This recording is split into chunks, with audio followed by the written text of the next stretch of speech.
নবী সাল্লাল্লাহু আলাইহি সাল্লাম এক যুবককে একদিন শুধু বলছিলেন, যুবক তুমি কি চাও তোমার মায়ের সাথে কেউ জিনা করুক?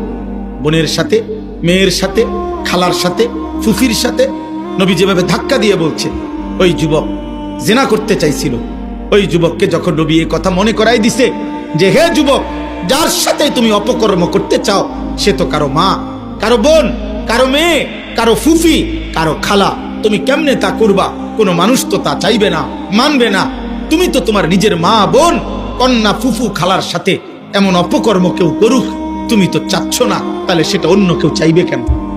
তোমরা একটা ছেলে বলো আব্বা, একটা ছেলে বলো, মুসলমানের বাচ্চা যদি মায়ের দুধ খাইয়া থাকো, যদি বাবার রক্ত থাকে, মুসলমানের রক্ত তোর শরীরে যদি থাকে, মানুষের রক্ত, তাইলে তোমরা যারা নারী ছবি মোবাইলে অস্থির দৃশ্য দেখো, তোর মাকে এমন উলঙ্গ দেখুক কেউ? তোর বোনকে এমন উলঙ্গ দেখুক কেউ? তোর মেয়েকে দেখুক? তাহলে এটা যদি তুমি মেনে না নাও তো তুমি যাকে দেখছো সে তো কারো মা।